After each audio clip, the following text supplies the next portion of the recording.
RDC est une et indivisible. De la population et de tout le monde, c'est qu'il faut tout arrêter pour faire face à cette situation. Et que nous ferons de cette terre richement bénie un réel havre de paix, de prospérité et de progrès social.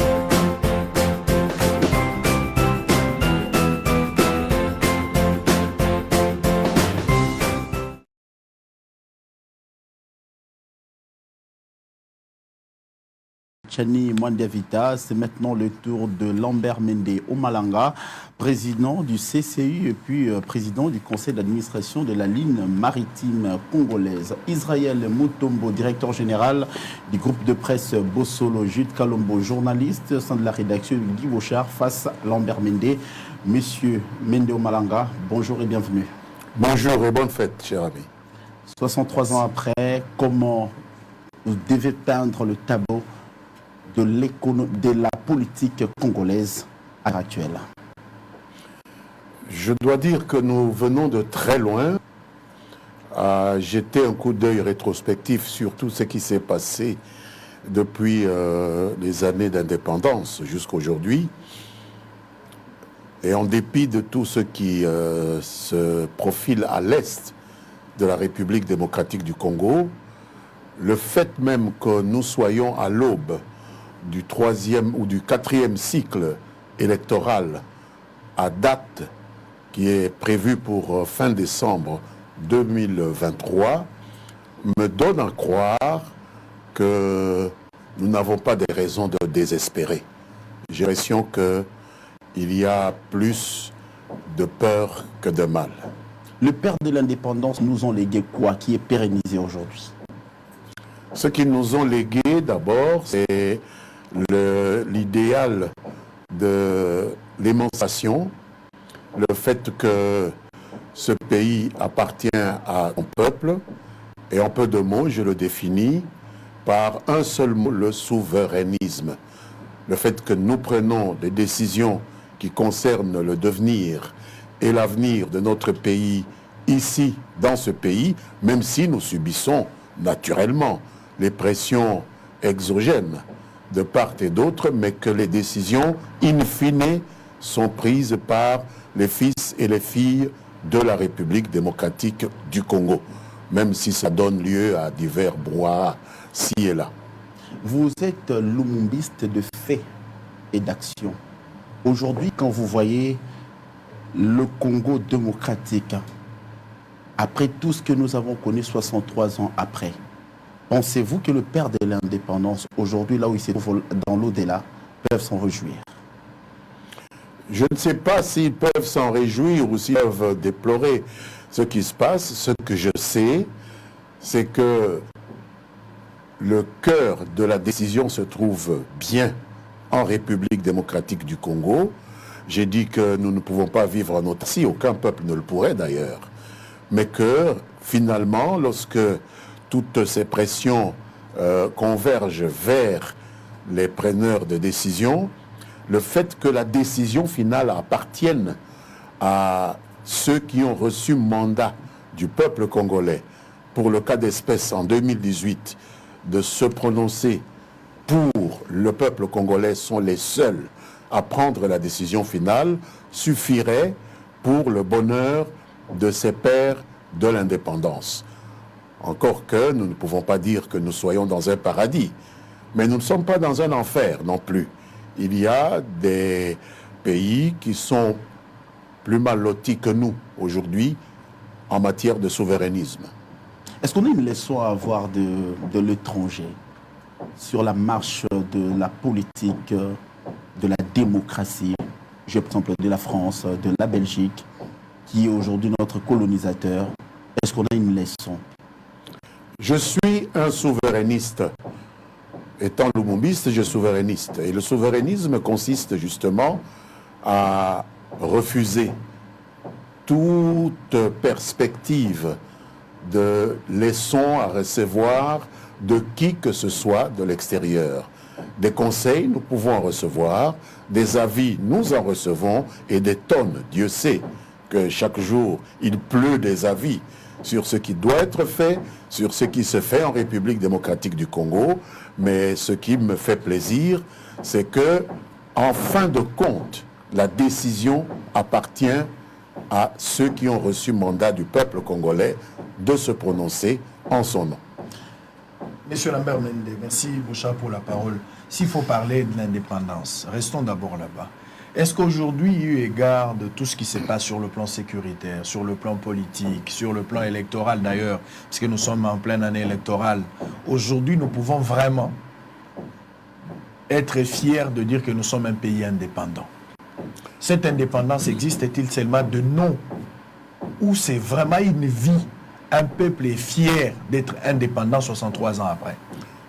Lorsque vous abordez le volet sécuritaire, je voudrais attirer votre attention sur un événement qui s'est déroulé il y a quelques jours, sur lequel vous n'avez pas peut-être encore eu le temps de suffisamment épiloguer. Notre principal agresseur, c'est-à-dire le principal sujet de préoccupation sur notre sécurité aujourd'hui, est à l'est de notre pays, dans un petit pays qui s'appelle le Rwanda, le régime du président Paul Kagame, qui, jouant sur des complicités en Europe occidentale, essaye depuis bientôt 3 décennies de nous créer tous les problèmes que nous connaissons à l'Est en termes de désolation, en termes de mort, etc.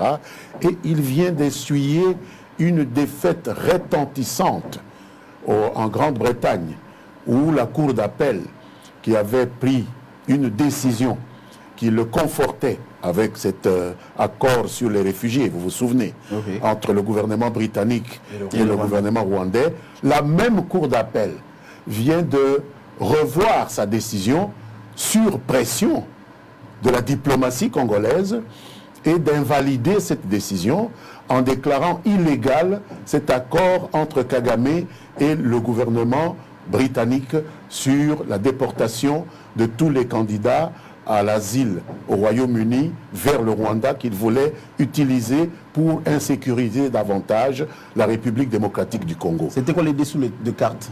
Mais naturellement qu'il souhaitait, avec les fonds qu'il aurait reçus de la Grande-Bretagne comme rémunération à l'exécution de cet accord, et avec la présence de réfugiés djihadistes qu'il aurait reçus, consolider des mouvements comme les ADF, des mouvements comme le M23, pour déstabiliser davantage la République démocratique du Congo au profit des revendications territoriales qu'il a développées lorsqu'il a visité le Bénin il n'y a pas quelque temps. Et donc il faut que les Congolais saluent avec beaucoup de satisfaction ce revirement de la justice britannique qui vient de faire essuyer un échec retentissant à Paul Kagame et à son gouvernement.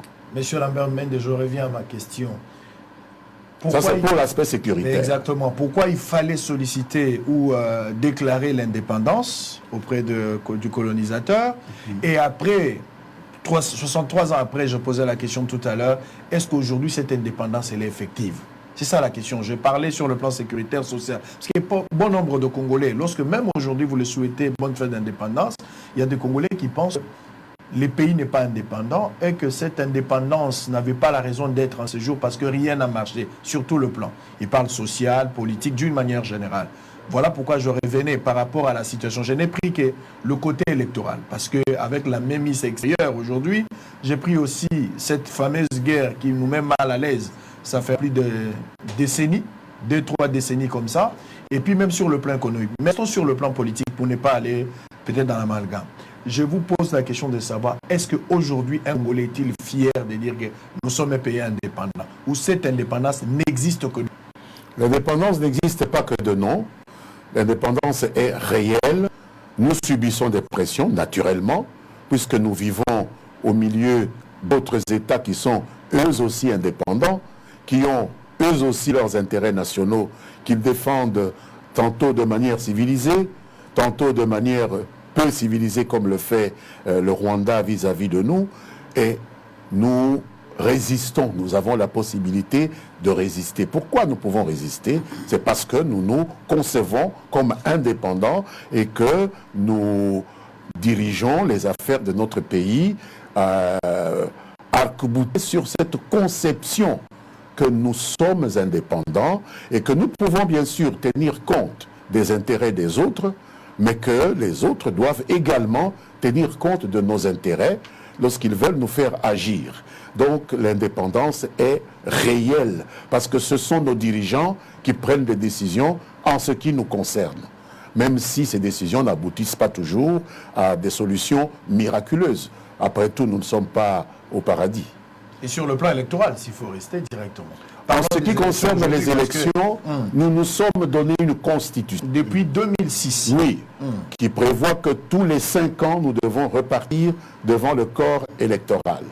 Et chaque fois, nous constatons qu'à l'approche de ces échéances, il se lève toujours parmi nous des personnes manipulées à partir de l'extérieur qui essayent soit de prolonger ces délais, soit d'y intégrer des éléments qui ne font pas partie de notre arsenal, de notre ratio legis, pour nous faire agir en fonction des intérêts extérieurs.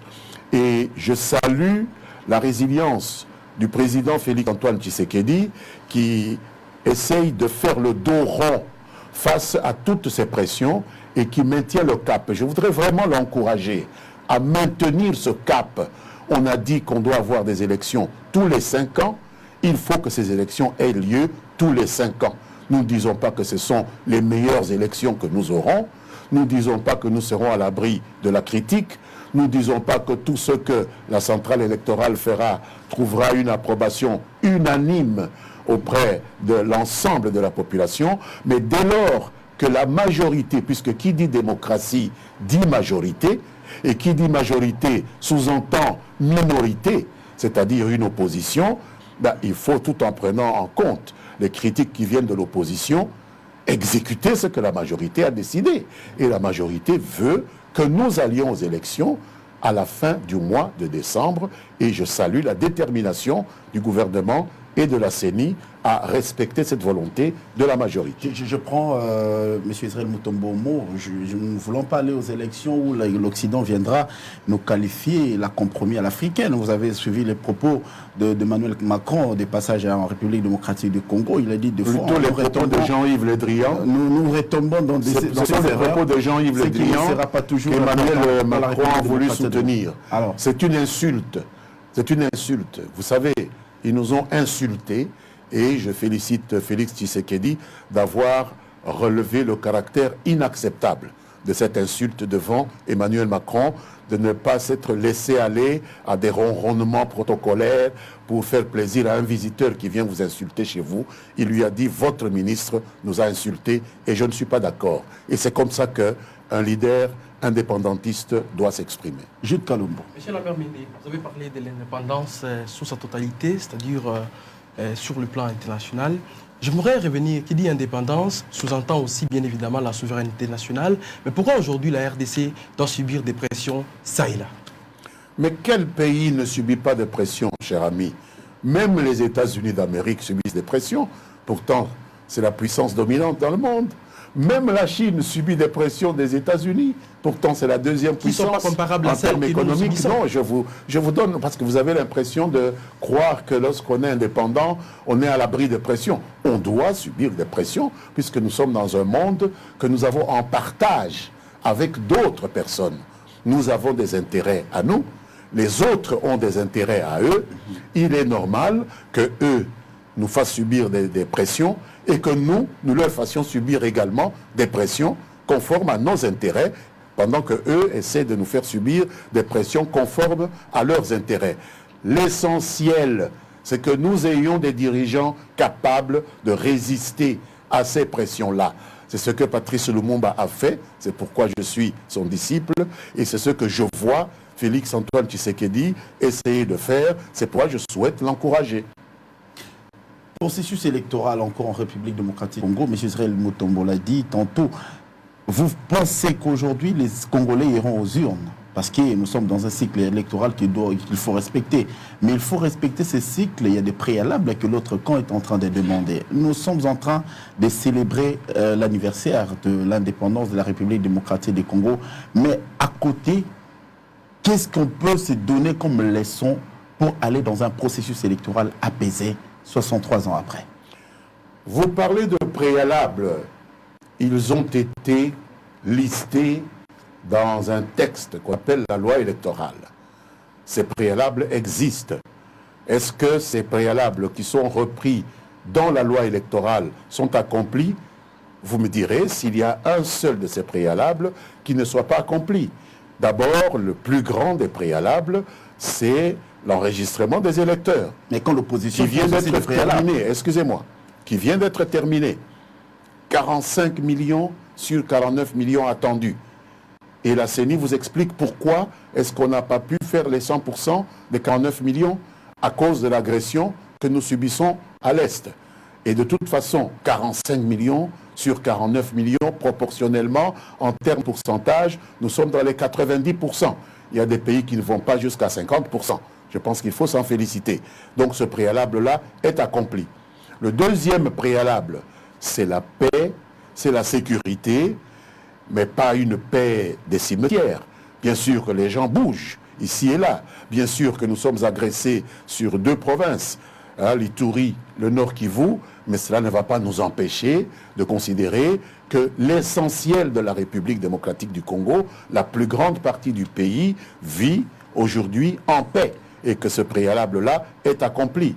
Maintenant, il y a d'autres préalables qui ont plus à voir avec les conditions de certains individus qui sont candidats à telle ou telle autre fonction dans la hiérarchie des pouvoirs et qui s'estimant ne pas être capables peut-être de gagner in fine à l'élection, c'est un droit légitime pour eux, mais ils ne peuvent pas arrêter le cheminement de la majorité des pays à cause de leurs intérêts, à cause des préalables qui sont plutôt subtifs. Je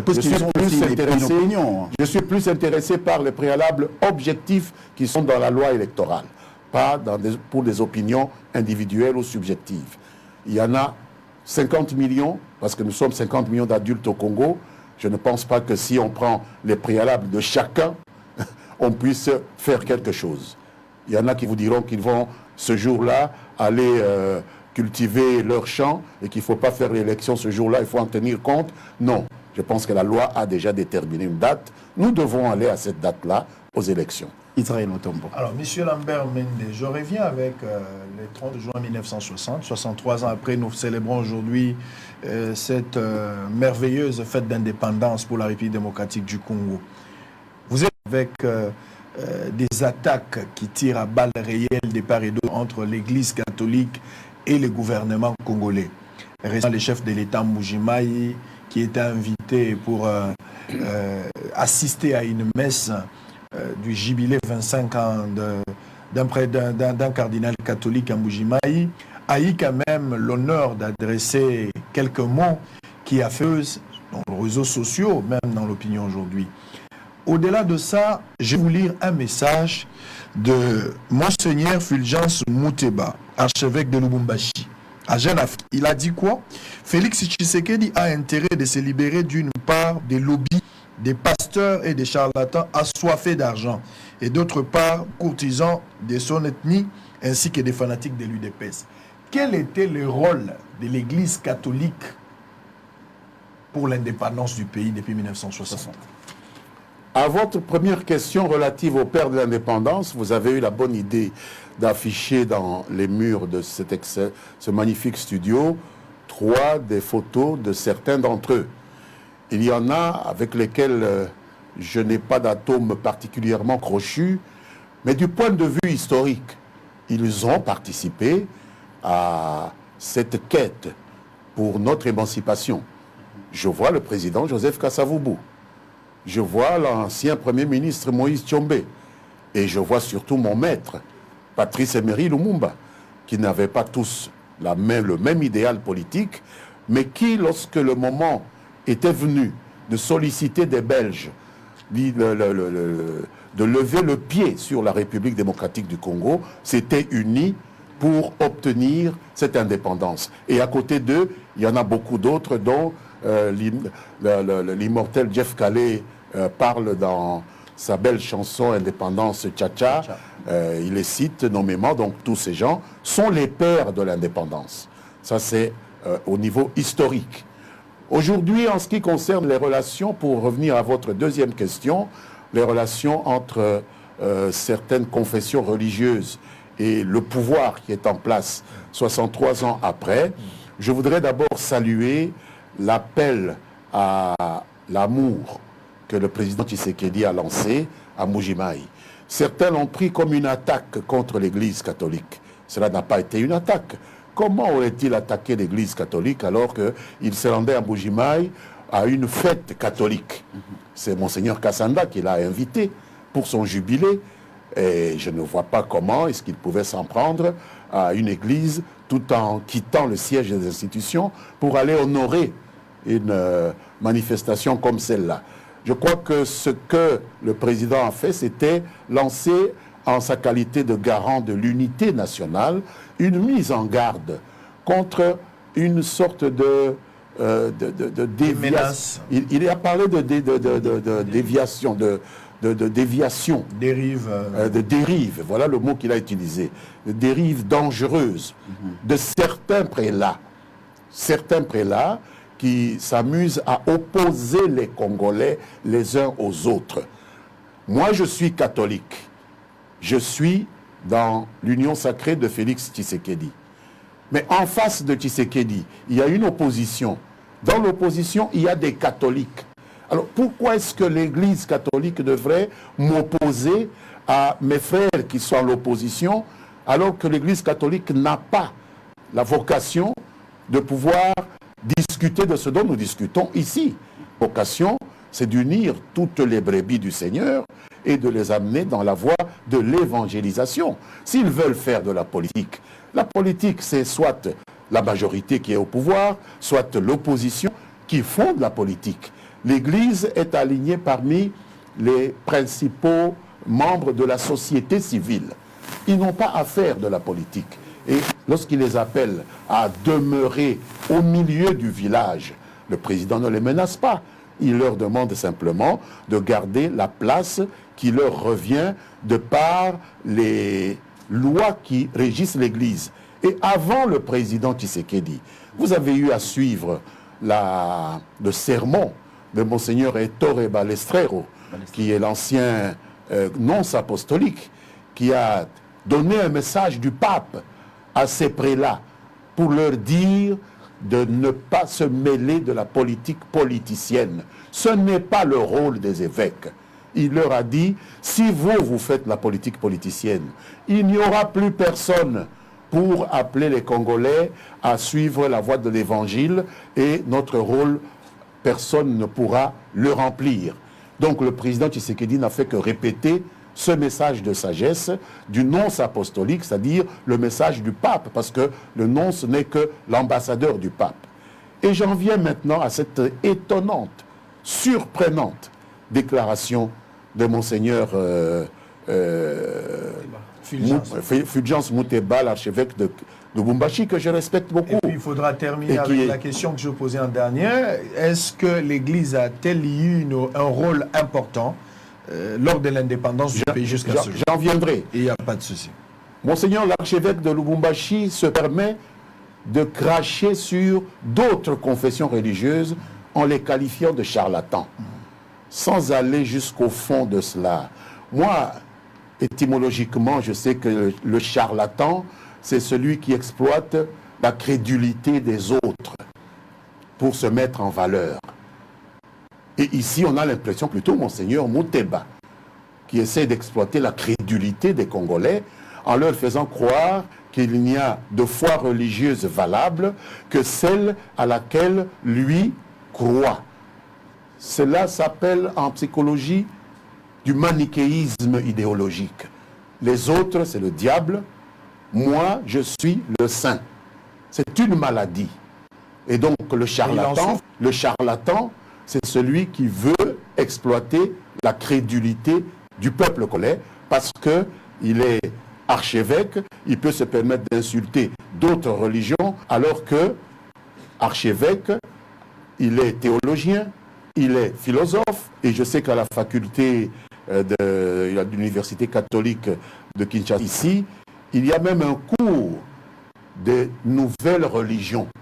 C'est-à-dire qu'il y a un respect Et que l'Église catholique a beaucoup tiré, même le renouveau charismatique de notre Église catholique a beaucoup tiré de ces autres églises sur lesquelles Monseigneur Mouteba crache aujourd'hui avec autant de facilité. Je suis déçu comme catholique. Ce n'est pas correct.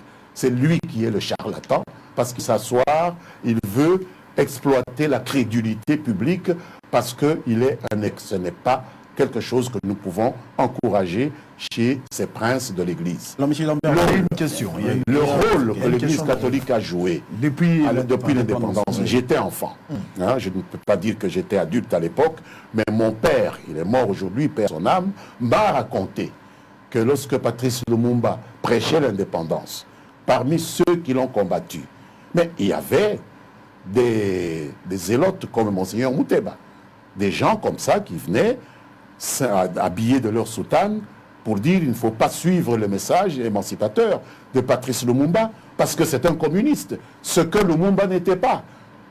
Et que le communiste, c'est-à-dire votre vélo n'est plus votre vélo, n'importe qui peut le prendre.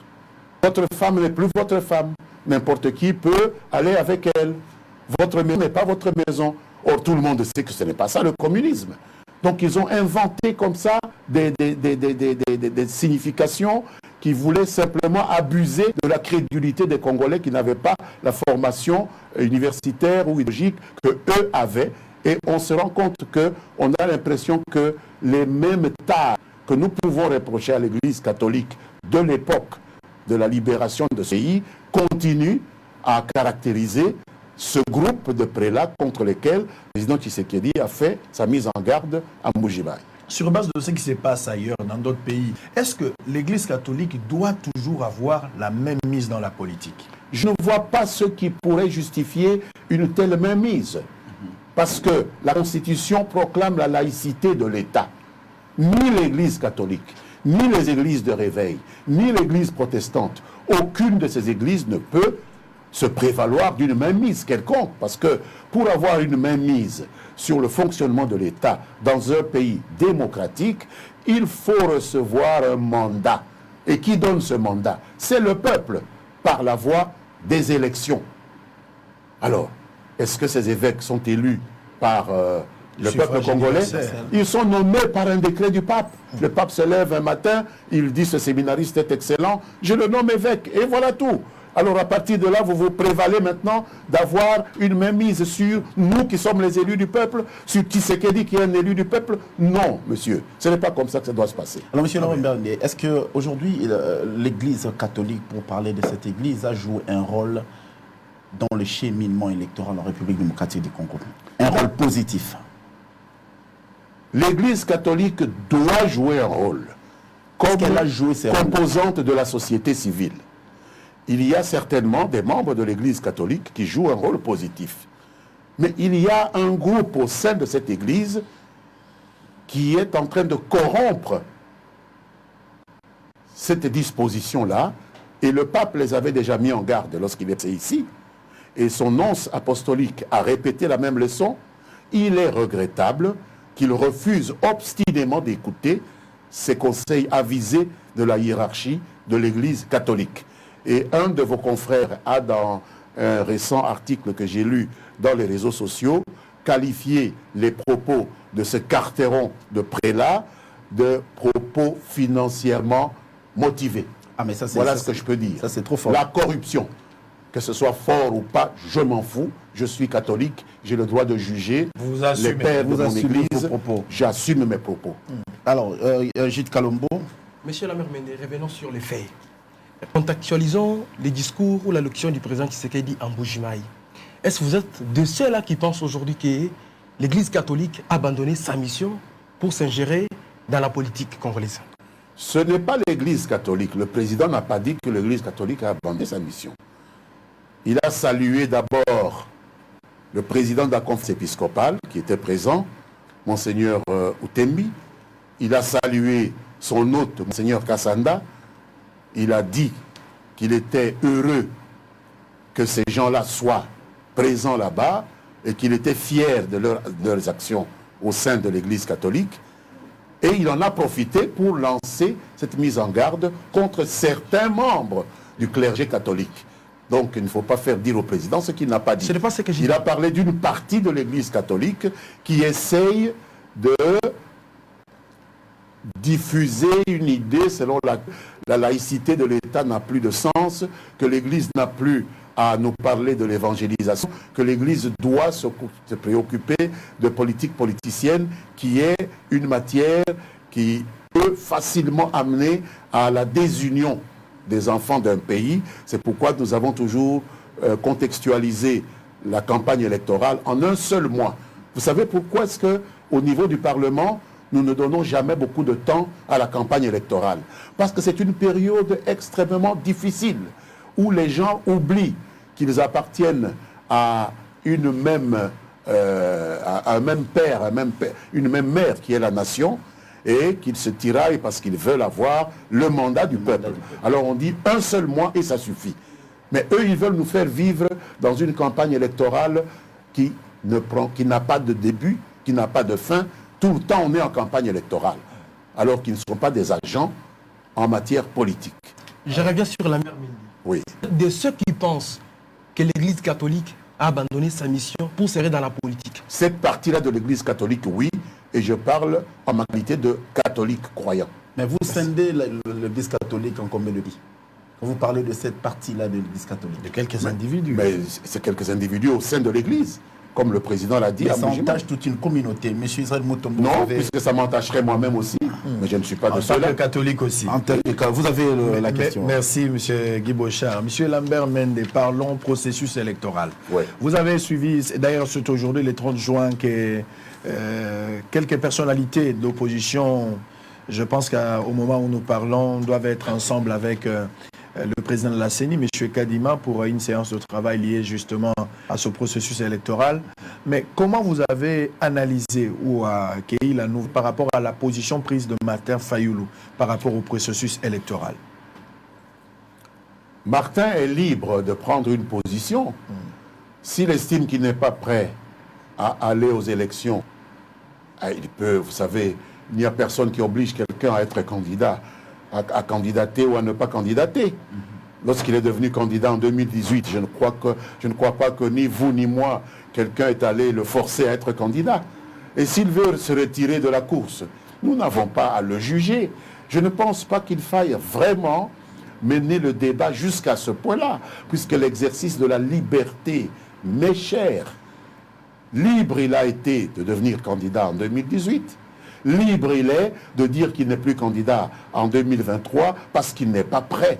Bon, peut-être on peut discuter sur les raisons qu'il donne. Il a posé le préalable. Les raisons sur lesquelles il essaie d'insister, je peux ne pas y croire et je n'y crois pas. Je crois simplement qu'il n'est pas prêt à candidater parce qu'il y a quand même des préalables qui sont pas seulement politiques, mais qui sont aussi logistiques, qui sont aussi financiers. Peut-être que ces préalables-là, il ne les a plus. Alors, il peut faire croire n'importe quoi à d'autres personnes, mais ce n'est pas un vieux singe comme moi qu'il va apprendre à faire des grimaces. Il n'est pas prêt, il renonce, je le respecte, mais c'est sa liberté. Qu'est-ce que vous voulez, vision? À 6 Nous mois, n'avons pas à le juger pour cela. à 6 mois de l'élection présidentielle du 20 décembre prochain, l'opposition pense que Félix Tshisekedi, président de la République aujourd'hui, responsable de l'Union sacrée, est en train de réunir tout ce qu'il faut comme ingrédient pour instaurer sa dictature. Et les preuves sont là, les cas sont légion. On peut évoquer même les arrestations arbitraires des différents politiques de l'opposition, Mike Mukebai, Salomo Kalonda, on citerait également Franck Diong aujourd'hui, parce qu'ils ont même été empêchés d'être en contact avec leurs avocats, ce qui violerait même la procédure judiciaire. Quelle est votre lecture par rapport à cette accusation? Lorsqu'on arrête un citoyen, c'est un problème judiciaire. Je ne sais pas pourquoi est-ce que l'arrestation d'un citoyen devient un problème électoral. C'est un problème judiciaire. Je n'ai pas l'impression que ces arrestations soient liées à la campagne électorale. Aucun des candidats annoncés à l'élection présidentielle n'a été arrêté à ma connaissance. Et même lorsqu'on arrête notre compatriote Kalonda, dont vous parlez à l'aéroport, il était en compagnie d'un des candidats annoncés à l'élection présidentielle. Pourtant, ce candidat-là, M. Kabi, personne ne l'a arrêté parce qu'il n'était pas en condition d'être arrêté. Il n'avait commis aucune infraction. Il a embarqué dans son avion et il a continué son voyage. Et on a arrêté M. Kalonda, qui n'est pas candidat à l'élection présidentielle, à ma connaissance. Si M. Kalonda a été trouvé en position infractionnelle, mais il n'y a que ses avocats et le parquet et le juge qui peuvent trouver des réponses à ces questions. Nous ne pouvons pas, dans les réseaux sociaux, dans les médias, devenir juge, parquet, avocat et commencer à élaborer des jugements sur les conditions d'arrestation ou de ceci ou cela. Laissons chacun faire son travail et les vaches seront bien gardées. Vous êtes porteur d'une arme dans une zone où il est interdit de porter une arme et on vous interpelle. Est-ce que c'est un problème politique ou un problème judiciaire ou sécuritaire? C'est un problème sécuritaire. Je ne pense pas qu'il faille politiser tout parce qu'on fait la politique, donc on peut violer la loi et la justice n'a pas à s'occuper de vous. Mais dans tous les pays du monde, aujourd'hui, M. Trump aux États-Unis, qui est un candidat très sérieux à la magistrature suprême, passe devant la justice parce qu'il a posé des actes pénalement répréhensibles. Alors pourquoi est-ce que les hommes politiques congolais ne seraient pas justiciables devant les cours et tribunaux posent des actes qui sont répréhensibles? Ça c'est très bien. Peut-être pour terminer, M. Bouchard, la dernière question. M. Lambert Mende, parce que vous parlez d'une arme, je fais allusion directement. C'est ce que j'ai appris dans la déclaration du parquet. Exactement. C'est-à-dire, je fais allusion à la fameuse arme du garde du corps de Matata Mponyo, l'arme Jéricho. Donc, je vais parler de Matata. Oui. Alors, parce que vous avez donné un exemple tout à l'heure de M. Donald Trump devant la justice. Comment sentez-vous aujourd'hui? Vous avez été dans le régime passé, aujourd'hui vous avez jugé bon de continuer à servir le pays aux côtés de Félix Tshisekedi. Tant mieux. Mais vous vivez dans un pays où le Premier ministre n'a pas une juridiction propre à lui pour être jugé. Comment sentez-vous? Parce que Matata Mponyo, depuis que son dossier a été déféré devant la justice, des rebondissements. Il n'y a que des rebondissements, il y a des exceptions et on ne sait pas juger un Premier ministre. Comment sentez-vous? Non, je ne pense pas qu'on ne sait pas comment juger un Premier ministre. Vous parlez à un législateur. Que dit la loi exactement?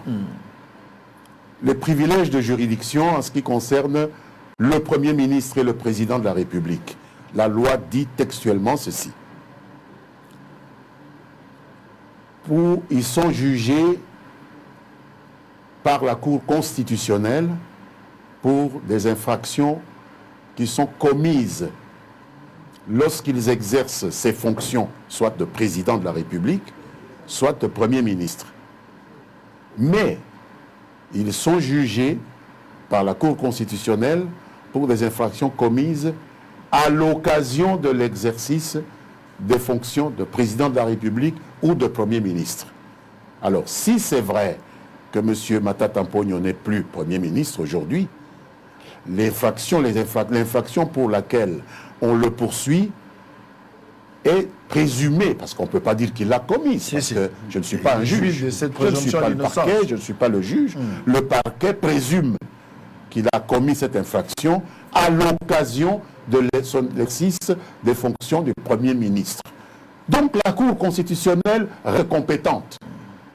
J'ai suivi l'avis juridique qu'a donné le doyen de la faculté de droit, excellent professeur, qui s'appelle Jean-Louis Sambo, qui a dit, c'est pas seulement pendant qu'on est Premier ministre ou Président de la République, mais c'est également lorsque l'infraction a été commise à l'occasion de l'exercice des fonctions de Premier ministre ou de Président de la République. C'est ça la ratio legis. Il faut le comprendre ainsi. Parce que s'il y a des infractions pour lesquelles aucune juridiction n'est compétente, alors nous sommes dans une jungle. La personne qui est au-dessus de la loi. Après tout, Trump a commis une infraction quand il était encore président, mais on le poursuit aujourd'hui.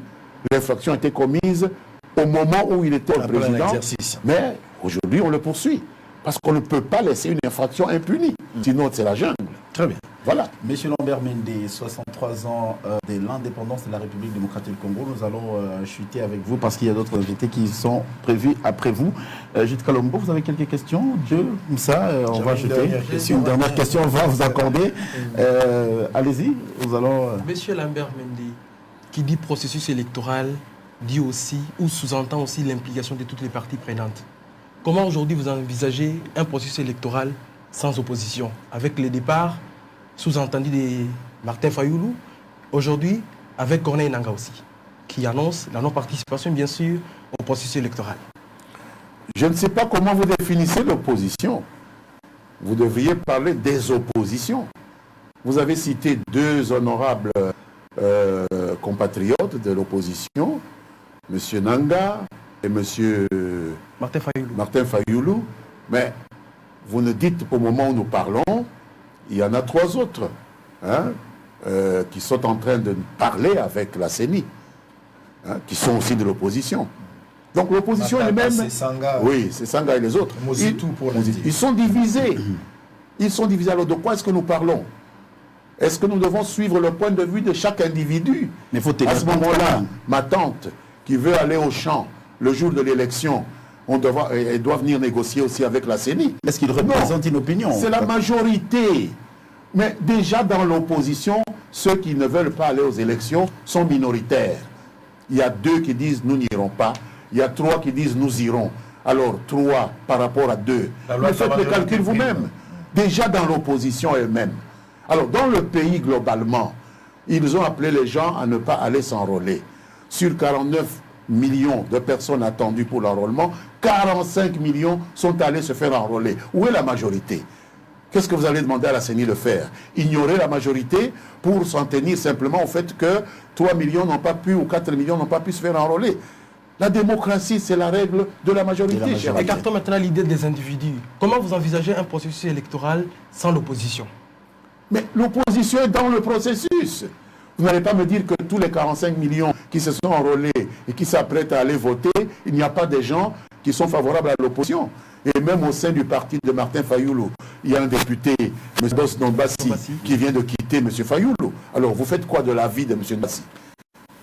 Mais dans l'hypothèse où les trois autres qui prennent langue avec la CENI, leurs discussions n'aboutissent pas. Je ne peux pas parler d'hypothèse. Je parle de ce que je vois. J'ai entendu certains opposants dire qu'ils n'iront pas, et j'ai entendu d'autres opposants plus nombreux dire qu'ils iront. Ça, c'est la réalité. Les hypothèses ne m'intéressent pas, parce que je ne suis pas diseur de bonne aventure.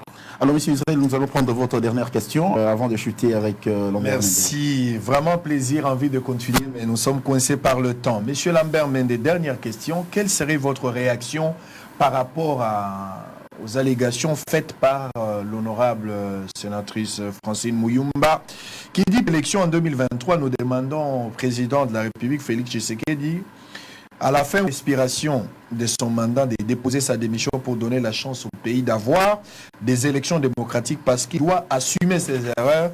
Sinon, s'il avait écouté les FCC, on n'allait pas arriver là où nous sommes aujourd'hui. La sénatrice Muyumba. C'est un point de vue, vous savez, nous sommes en démocratie. C'est une sénatrice, c'est une élue. Elle a le droit d'émettre un point de vue. Mais est-ce que c'est le point de vue qui est partagé par la majorité, même au sein du Sénat? Je ne le pense pas. Donc, une fois de plus, je vous invite à faire plus cas du point de vue de la majorité. Parce que nous sommes une république démocratique. Et qui dit démocratie fait allusion à la majorité, sans nécessairement empêcher ceux qui ne sont pas dans la majorité d'émettre leur point de vue. Ils ont le droit d'émettre leur point de vue, de le mettre sur la table et de poser la question à l'institution, puisque les assemblées législatives se prononcent par un vote. Aujourd'hui, si ce point de vue est amené au devant du Sénat, je ne pense pas que ce point de vue l'emporterait. Ce serait un point de vue d'une partie du Sénat et une partie minoritaire. Et donc, je m'intéresse plus à la position majoritaire qui est que nous devons aller aux élections à bonne date. Kadim a dit il souhaite à ce qu'il y ait élection. D'ailleurs, il est en train de travailler avec son équipe pour mettre tout ce qu'il faut afin que nous ayons des élections en 2023. Mais il n'a pas exclu l'hypothèse d'un report, parce que c'est fort probable. S'il s'avère qu'il y a des petits soucis, il y aura toujours un report peut-être léger d'1 mois, de 2 mois. Il ne s'est pas encore prononcé dans ce sens, mais il continue à travailler pour avoir des élections. Mettons-nous, au cas où il n'y a pas élection en 2023, je voudrais revenir avec ces précédents constitutionnels de l'interprétation de l'article 70. Nous allons nous référer à ce précédent où la Cour constitutionnelle devra encore interpréter pour une fois l'article 70, cette disposition constitutionnelle. Mais la Cour constitutionnelle, vous l'appelez Cour constitutionnelle, elle est là pour nous aider à découvrir la ratio legis de ce texte, cette loi des lois, qu'est la Constitution. Devant une telle difficulté, le seul recours, c'est la Cour constitutionnelle. Dès que cette difficulté arrive, soit le président de la République, soit une des 2 chambres législatives posera la question à la Cour constitutionnelle pour demander quelle est la solution idoine. Souvenez-vous que à l'époque du président Joseph Kabila, on avait posé 2 fois la question à la Cour constitutionnelle sur la possibilité de mettre en pratique la décentralisation. Et la Cour avait dit à un moment donné, vous pouvez créer des structures sui generis pour gérer les 26 provinces, puisqu'elles sont déjà reconnues par la Constitution. Et le président Kabila a recouru à la nomination des commissaires spéciaux. Et à un moment donné, la même Cour est revenue en disant, vous ne pouvez pas aller aux élections avec des commissaires spéciaux, il faut légaliser cela en revenant au texte de la Constitution. Il faut que ce soit des gouverneurs. Donc vous devez, avec la CENI, organiser des élections. Et on a organisé des élections de gouverneurs de province. Donc la Cour est là comme quelque chose qui veille au grain en ce qui concerne la Constitution. Il n'appartient pas à nous, législateurs, nous, hommes politiques, vous, journalistes, les prêtres, les prélats, de se substituer à la Cour constitutionnelle. C'est elle qui a reçu mandat d'interpréter la volonté du législateur, la volonté du constituant. C'est la Cour constitutionnelle et elle seule. Alors, laissons le temps à la Cour constitutionnelle, lorsque cette difficulté advient, qu'elle puisse se prononcer. Quant à ce, Monsieur Lambert Mende, on va prendre congé de vous, mais j'aimerais quand même vous donner une minute pour parler un peu de l'actualité relative au jet de la francophonie qui va se tenir dans quelques semaines ici en République démocratique du Congo. Vous avez quel jugement de voir une telle compétition se dérouler en Afrique centrale et aussi la République démocratique du Congo avec tout ce qu'il y a comme désistement? Je voudrais souhaiter bon vent au jeu de la francophonie. Je pense que ceux qui se désistent ont tort de le faire. Ce sont des rares occasions où la jeunesse de ces pays francophones peut se retrouver pour essayer de faire valoir ce que nous avons d'essentiel dans ces nouvelles générations, l'énergie physique et ces valeurs que le sport entretient en nous, c'est-à-dire le fair play et tant d'autres valeurs philosophiques que nous pouvons entretenir chez chacun d'entre nous. Je pense que c'est une erreur de pouvoir prendre prétexte du fait qu'il y a un problème en Ituri, il y a un problème au niveau de la province du Nord Kivu qui est à 2000 km de Kinshasa pour se désister. Je pense qu'ils ont tort et qu'ils ratent une belle occasion de valoriser ces jeunes qui ne demandent qu'à s'épanouir. C'est un épanouissement que nous offrons aux nouvelles générations et que c'est un tort de pouvoir les en empêcher. Alors, vous avez suivi avec beaucoup d'attention dans ces plateaux spéciaux l'IPANDA 63 ans de l'anniversaire de la République démocratique du Congo, de son accession à la souveraineté internationale et nationale. Monsieur Lambert Mende, nous vous remercions très sincèrement d'avoir participé à ces plateaux spéciaux. Le plateau spécial l'IPANDA continue sur Bossolo Télévision.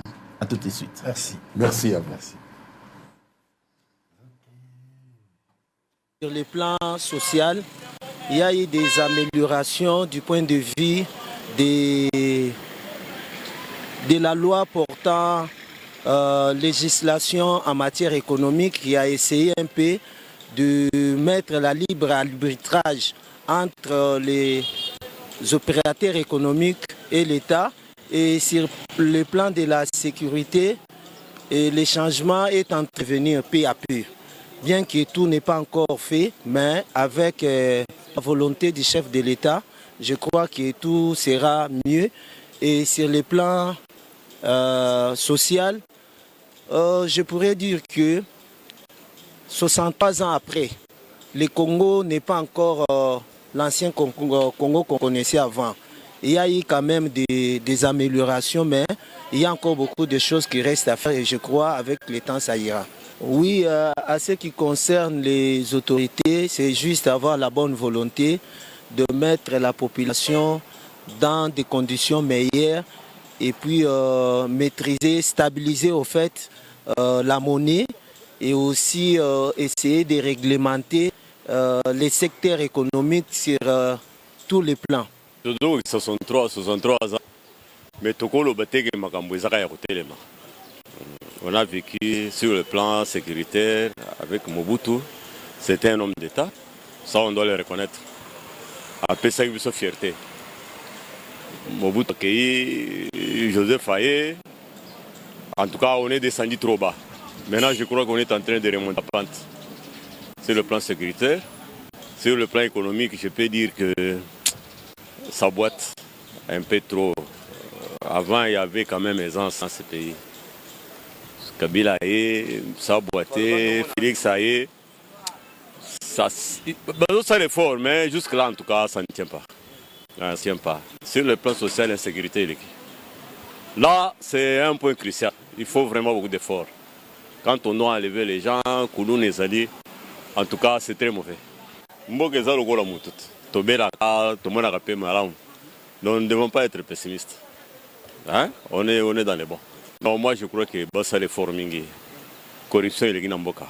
C'est les mots, hein, les mal qui nous rongent. Hein? Corruption et les tout le monde parle anti-corruption, mais tout le monde est corrompu. Il faut échanger. Et là, on a des changements exacts. Hein? Quand ça se fait, on a la sécurité, quand ça passe les choses, les qui Makolo Tozoken. Tant que les boutous, Bana Kuluna Bazana, Baozelayo, Basak, Makamelo, comment changer les athées.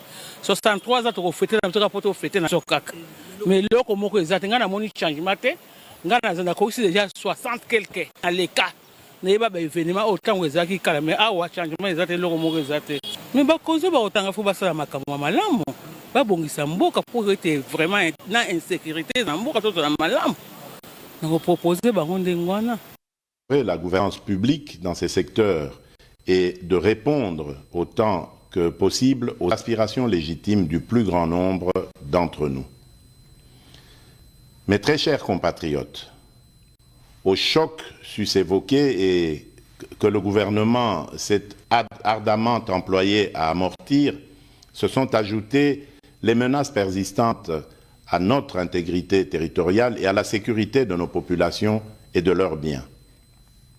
En effet, le climat d'insécurité qui prévaut dans certains de notre territoire national perturbe fortement la poursuite harmonieuse des ambitions que nous revendiquons collectivement. Comme vous le savez, notre pays fait face depuis de nombreux mois dans sa partie orientale à une agression vile et barbare perpétrée par un voisin belliqueux, le Rwanda, au nom d'intérêts obscurs et ignorants. Au regard du danger que court le pays, il vous souvient que j'avais lancé l'année passée un appel patriotique à notre jeunesse de se dans les rangs.